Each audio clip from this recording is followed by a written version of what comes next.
আজকের এই ভিডিওতে আমরা শিখব কিভাবে খুব সহজ পদ্ধতিতে NAND গেট থেকে XOR এবং XNOR গেট বাস্তবায়ন করতে হয় এবং এই ভিডিওর শেষে কিন্তু আমি বলে দিব যে এখান থেকে কি ধরনের প্রশ্ন তোমার এইচএসসি পরীক্ষায় আসতে পারে এবং এই একটা ভিডিও দেখার পরে এই সম্পর্কিত অ্যাটলিস্ট বাস্তবায়ন সম্পর্কিত ভিডিও আশা করি তোমার আর 2-3টা করে দেখার কোনো দরকার হবে না। সো আমরা শুরু করি, আমরা বেশি কথা না বাড়াই। সো আমাদের দেখো এখানে NAND গেট থেকে যেহেতু দুইটা গেট বাস্তবায়ন করতে হবে, সো আমাদের সবার আগে জানতে হবে যে NAND গেটের চিত্রটা কিরকম। মানে বাস্তবায়ন বলতে তুমি সবসময় মনে রাখবা যেটা দিয়ে বাস্তবায়ন করতে বলবে দ্যাট মিনস ওই যে গেটটা, ওই গেটের যে চিত্রটা আছে অর্থাৎ বর্তনীটা আছে সেই বর্তনী দিয়ে বাস্তবায়ন করতে হবে। এখন NAND গেটের বর্তনীটা কি আমি যদি লিখি, এখানে দুইটা ইনপুট, এই হচ্ছে আমার NAND গেটের বর্তনী, ঠিক আছে। এখানে হচ্ছে এন্ড আছে যেহেতু এন্ড এর জন্য এ বি এবং উপরে নট আছে যেহেতু সেই জন্য একটা পূরক চিহ্ন। সো এই গেটটা দিয়ে আমাকে XOR এবং XNOR গেট বাস্তবায়ন করতে হবে। এখন আমরা যদি আগে XOR গেটটা বাস্তবায়ন করি, সেই ক্ষেত্রে আমাদের একটা জিনিস মনে রাখতে হবে যে XOR গেটের লজিক্যাল ফাংশনটা কি। XOR গেটের লজিক্যাল ফাংশন হচ্ছে A XOR B, এটা আমরা জানি। এখন এই A XOR B কে যদি আমরা ভাঙাই, তাহলে আমরা পাবো A not B plus A B not, ঠিক আছে। এটা হচ্ছে XOR গেটের তোমার লজিক ফাংশন। এখন এখানে একটা জিনিস খুব ভালোভাবে খেয়াল করো, দেখো আমার NAND গেটের মধ্যে কি কি আছে। আমার NAND গেটের মধ্যে আছে হচ্ছে AND এবং হচ্ছে নট, এটা হচ্ছে নট এবং হচ্ছে অ্যান্ড, এই দুইটা গেটের সমন্বয়ে আমার NAND গেট তৈরি। কিন্তু XOR গেটের মধ্যে দেখো এই জায়গায় একটা প্লাস চলে আসছে। এখন এই প্লাসটাকে আমাদের দূর করতে হবে, কারণ কি, কারণ এইখানে প্লাস বলতে কোনো চিহ্ন নাই। সো আমাদের প্রথম কাজ হচ্ছে ওইটা। এখন এই কাজটা করতে যে তোমরা জানো আমাদের যে বুলিয়ান উপপাদ্য সেইটা আমরা এখানে ব্যবহার করব। সেটা হচ্ছে এর উপরে যদি তুমি দুইটা ডাবল পূরক দাও সেই ক্ষেত্রে কিন্তু একটা এ চলে আসে, ঠিক আছে। এটা হচ্ছে তোমার নট গেটের যে মৌলিক উপপাদ্যগুলোর মধ্যে একটা, সেটা হচ্ছে উপরে যদি ডাবল নট থাকে তাহলে একটা নট চলে আসে। সো আমরা এই সূত্রটা ব্যবহার করে উপরে যদি আমরা দেখো এই যে A not B plus A B নটের উপরে দুইটা হোল নট দিব। দুইটা হোল নট দেওয়ার মানে কিন্তু মানটা পরিবর্তন হয় না, মানটা আগেই ছিল। এখন এই যে উপরের যে নটটা আছে এই নটটাকে আমরা আবার ভাঙাবো। এই যে এইটা, সেটা হচ্ছে ওই যে ডি মর্গানের যে উপপাদ্য আছে সেটা ব্যবহার করে। সেটা কি, সেটা আমরা জানি এ প্লাস বি এর হোল নট যদি কোনো কিছু থাকে, এখন এই প্লাসটাকে যদি আমরা গুণে রূপান্তর করতে চাই সেক্ষেত্রে আমরা কি করব, সেক্ষেত্রে আমরা লিখবো A into B whole not. That means আমাদের প্লাসটাকে গুণে রূপান্তর করছি, এর জন্য উপরের নটটা দুই পাশে ভাঙায় দিছি, ঠিক আছে। সো এখন দেখো সেম কাজটা আমরা এইটার ক্ষেত্রেও করব। এটার ক্ষেত্রে যদি আমরা করি সেক্ষেত্রে কি হয় আমাদের, দেখো এ নট বি এর whole not into A B not এর হোল নট, উপরে একটা নট, ঠিক আছে।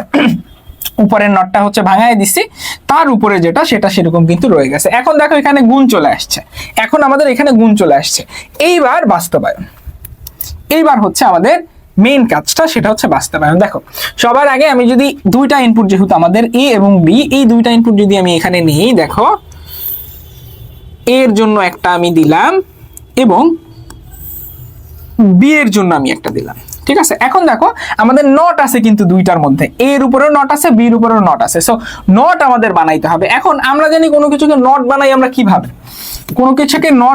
কিভাবে, আমরা এইভাবে করে একটা মৌলিক গেট ব্যবহার করি, নট গেট যেটা, তাহলে হচ্ছে এটার মধ্যে দিয়ে দিলে নট হয়ে যায়। কিন্তু এই জায়গায় তো আমরা ওই গেট ব্যবহার করতে পারবো না, কারণ কি, কারণ আমাদের এই গেট দিয়ে সবকিছু বাস্তবায়ন করতে হবে। এই গেটের যে চিত্র, এই চিত্রটা দিয়ে বাস্তবায়ন করতে হবে। সো এখন আমরা নট কিভাবে বানাবো, দেখো একটা খুব সিম্পল একটা ট্রিক্স এখানে বলে নিই। সেটা হচ্ছে তুমি যদি কোনো ইনপুটকে দুইবার, এই যে NAND অথবা নট দুইটার ক্ষেত্রে যদি দুইবার প্রবাহিত করো সেক্ষেত্রে তুমি হচ্ছে একটা নট পেয়ে যাবে। সেটা কিভাবে, যেমন এ কে যদি আমরা দুইবার প্রবাহিত করি তাহলে কি পাবো, এই যে গুণের জন্য ইনটু থাকবে এবং উপরে ওই যে ছোট ইয়াটার জন্য উপরে পূরক চলে আসবে। সো আমরা কি জানি, আমরা জানি যে A into A is equal to A, সেই সূত্রটা এখানে প্রয়োগ হয়েছে যে দুইটা এ মিলে একটা এ, তাহলে সমান সমান কত হবে, তাহলে সমান সমান হবে এ নট। তার মানে হচ্ছে আমাদের ইয়াটা কি দাঁড়ালো, যে একই গেটের মধ্যে ন্যান্ডের মধ্যে যদি একই ইনপুট দুইবার দেওয়া হয় তাহলে একটা নট পাওয়া যায়। সো এ নট আমরা পেলাম। এরপর আসো বি নটটাও আমাদের সেম ভাবে বের করতে হবে। সো বি নটের জন্য আমরা এখানে কি দেব, এখানের জন্য বি নটের জন্য আমরা হচ্ছে একেবারে সেম পদ্ধতি, আমরা দুইবার দিলাম, তাহলে এখানে কি পাবো, বি নট পাবো। ওকে, এইবার হচ্ছে আমাদের মেইন কাজ এইবার হচ্ছে আমাদের মেইন কাজ, সেটা হচ্ছে বাম পাশ এবং ডান পাশ। আগে আমরা হচ্ছে বাম পাশ করব, দেন হচ্ছে আমরা ডান পাশ করব। দেখো বাম পাশে কি আছে, বাম পাশে আসে তোমার হচ্ছে এ নট বি, ঠিক আছে, তোমার আছে হচ্ছে এ নট বি। সো আমরা যদি এই দুইটাকে, এই যে এ নট এবং বি কে, যেমন এখানে আছে এ নট, এই যে এ নট আছে, এবং এইখানে আমি যদি একটা বি নট দিই, এইখানে আমি যদি একটা বি নট দিই, ঠিক আছে, এইখানে যদি বি নট দিয়ে এটার মধ্যে যদি আমাদের ন্যান্ড গেটটা দিই, সেক্ষেত্রে কি হয়, সেক্ষেত্রে কি হয় দেখো, সেক্ষেত্রে আমাদের হবে এই যে এ নট, এখানে এ নট, এবং এই যে বিটা, বিটা এখানে গুণ আকারে চলে আসবে, এবং এই নটের জন্য উপরে এটা চলে আসবে। বাম পাশেটা কিন্তু হয়ে গেছে। এইবার আসো আমাদের কি এ নট, সরি এ এবং বি নট। সো এখানে বি নটটা মাঝখানে হয়ে গেছে, আমি এটা নিচের দিকে করে দেই, এটা হচ্ছে নিচের দিকে করলেই বোধহয় আমাদের ভালো হবে। ওকে, এই যে বি নট উপরের লাইনটা মুছে দিব, এই যে এটা আমরা মুছে দিব, ঠিক আছে।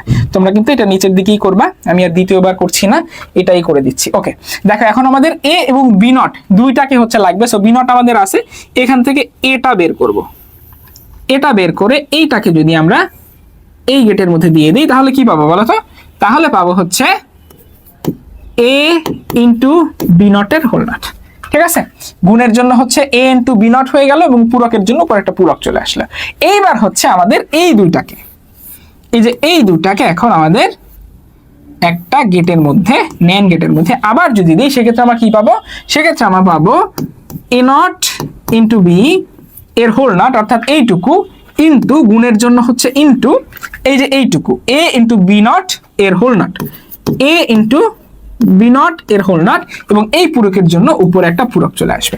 এইবার দেখো মিলছে কিনা, এইবার দেখছো মিলছে কিনা, দেখছো দুইটা কিন্তু মিলে গেছে। তার মানে যেহেতু মিলে গেছে, এখন আমরা বলতে পারি সুতরাং NAND গেট দিয়ে XOR গেট বাস্তবায়ন সম্ভব, বাস্তবায়ন সম্ভব। দেখছো খুব ইজি। এই সেম ওয়েতে আমরা হচ্ছে এখন XNOR গেটটা বাস্তবায়ন করব, সেম ওয়েতে আমরা XNOR গেটটা বাস্তবায়ন করব, এবং এরপরে শেষের দিকে আমরা দেখাবো এখান থেকে প্রশ্নটা কিরকম আসে। তোমরা যারা এখনো বোঝো নাই, এটা দেখলে বাকিটাও ক্লিয়ার হয়ে যাবে। দেখো প্রথমে আমাদের কি করতে হবে, প্রথমে আমাদের XNOR গেটের সমীকরণটা লিখতে হবে। প্রথমে আমাদের XNOR গেটের সমীকরণটা লিখতে হবে, সেটা কি, সেটা হচ্ছে এ, এই যে এটা হচ্ছে আমাদের সমীকরণ। এখন এটাকে আমি আর সরলীকরণ করব না, এটা ভাঙালে যেটা আমরা পাবো সেটা আমি ডিরেক্ট যদি লিখে দেই, সেটা হচ্ছে A not B not plus A B, ঠিক আছে। এই হচ্ছে এটাকে যদি আমরা ভাঙাই তাহলে এই জিনিসটা আমরা পাই। এখন এইখানে দেখো আবার প্লাস আছে, এখন প্লাসটা আমার এখানে নাই, সো আমাদের কি করতে হবে, প্লাসটাকে সরাইতে হবে। এখন প্লাসটাকে যদি সরাইতে যাই সেক্ষেত্রে কি করব, ওই যে মনে আছে কি করব, কই চলে গেল, সেই ক্ষেত্রে আমরা হচ্ছে ওই যে ওই প্রিন্সিপালটা অ্যাপ্লাই করব, ওই প্রিন্সিপালটা অ্যাপ্লাই করব যে a প্লাস b এর উপরে যদি আমরা একটা হোল নট দেই, সেক্ষেত্রে আমরা a not into B not ব্যবহার করতে পারবো। অর্থাৎ প্লাসের জায়গায় আমরা হচ্ছে যদি গুণ আনতে যাই তাহলে এই সূত্র, এবং উপরে দুইটা নট দিতে হবে, সেই জন্য আমরা এই যে এই সূত্র। এবং তোমরা যখন এই ধরনের সূত্র ব্যবহার করবা তখন এই পাশে একটা এইভাবে করে একটা টান দিয়ে এখানে সূত্রটা লিখে নিবা, ঠিক আছে, তাহলে স্যারদের বুঝতে সুবিধা হবে এবং তোমার খাতাটা কিন্তু ভালোভাবে মূল্যায়ন করবে। ওকে, দেখো আমি এখন সেই কাজটাই করব, a not B not plus AB. এখন এইটার উপরে দুইটা হোল নট দিয়ে দিলাম। এখন এইটাকে যদি আমরা ভাঙাই, উপরটা যদি ভাঙাই এই সূত্র ব্যবহার করে, তাহলে কি হবে বলতো, এ নট বি নটের হোল নট ইন্টু এবি এর হোল নটের হোল নট। ক্লিয়ার? ওকে, এখন আমরা হচ্ছে দেখো গুণ চলে আসছে। এইবার আমরা বাস্তবায়নটা করব, এবার আমরা অ্যাকচুয়াল বাস্তবায়নটা করব। এখন যদি বাস্তবায়ন এখানে করতে যাই, দেখো এই যে আমি প্রথমে কি করব, দুইটা ইনপুট নিব। সো আমার ইনপুট হচ্ছে একটা নিলাম হচ্ছে এ এবং আরেকটা নিলাম হচ্ছে বি। আরেকটা নিলাম বি। এখন বাম পাশের এইটার জন্য আমাদের কি লাগবে, এ নট এবং বি নট লাগবে। সো এ কে যদি আমরা এ নট করতে চাই কি করতে হবে, আমাকে 2 বার দিতে হবে ওইটার উপর থেকে, তাই না? এই যে এটাকে 2 বার যদি আমরা ইনপুট করি সেক্ষেত্রে এ নট পেয়ে যাব। এবার আসো বি নট লাগবে আমাদের, বি নটের জন্য কিন্তু সেম, তাই না? বি নটের জন্য আমাদের সেম, এইখান থেকে নিয়ে এই যে বি নটের জন্য আমাদের সেম, এই বি নট পেয়ে গেলাম। এইবার আসো আমাদের বাম পাশের এই রাশিটা আমরা কিভাবে বানাবো। বাম পাশের এই রাশিটাকে যদি আমি সুন্দর করে আবার একটা গেটের মধ্যে দিয়ে দেই তাহলে আমি পাবো কি, এ নট ইন্টু বি নট এর হোল নট। অর্থাৎ এই যে এই গুণের বর্তনীর জন্য এ নট এবং বি নট গুণ হয়ে গেছে এবং এই পূরকের জন্য উপরে পূরক চলে আসছে। এইবার আসো আমাকে এ এবং এ বি এর হোল নট বানাইতে হবে। সো এ বি এর হোল নট বানাইতে হইলে একেবারে খুব সিম্পল, এ থেকে একটা বেরোবে এবং প্রত্যেকটা ক্ষেত্রে এই জায়গাতে তুমি এই জায়গাতে একটা ডট দিয়ে দেবা, যেহেতু একটার উপর থেকে ক্রস করতে আসে। সো এখানে যদি তুমি একটা ছোট একটা এইভাবে ডট না দাও সেক্ষেত্রে কিন্তু ভুল হবে, অনেক টিচাররা কিন্তু কেটে দেয়, ঠিক আছে? সো এটা খেয়াল রাখবা। এ এবং বি লাগবে, সো এ এবং বি এর মধ্যে এইটা যদি আমরা এভাবে প্রবাহিত করে দিই সেক্ষেত্রে আমরা পাবো এ বি এর হোল নট, ঠিক আছে? এখন দুইটা রাশি আমরা পেয়ে গেছি। এখন যদি আমরা আবার এই গেটটা দিয়ে দিই, ন্যান গেটটা দিয়ে দিই, সেক্ষেত্রে আমরা পাবো কি, এ নট ইন্টু বি নট এর হোল নট, অর্থাৎ এই রাশি ইন্টু এই যে এই বর্তনীর জন্য ইন্টু এরপরে হচ্ছে এ বি এর হোল নট, এ বি এর হোল নট, এবং এই যে উপরের এইটার জন্য নটের জন্য উপর একটা নট। দেখো মিলছে কিনা, মিলে গেছে। এখন আমরা বলতে পারবো, যেহেতু মিলে গেছে, এখন আমরা বলতে পারবো সুতরাং ন্যান গেট দিয়ে XNOR গেট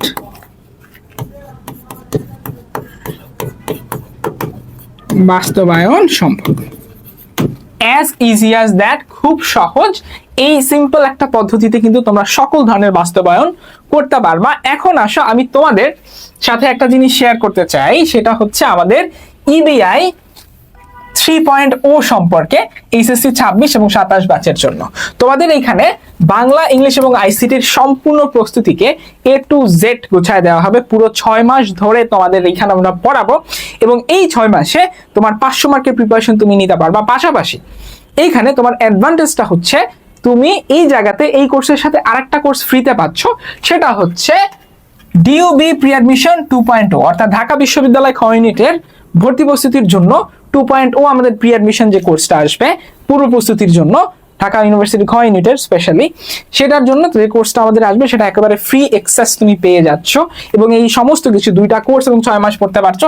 খুবই মিনিমাম একটা ফি, সেটা হচ্ছে 1000 টাকা। এবং যারা ভর্তি হতে চাও আমাদের পেজে মেসেজ করতে পারো অথবা আমাদের এই ভিডিওর ক্যাপশনে দেওয়া হোয়াটসঅ্যাপ নম্বরে মেসেজ করতে পারো।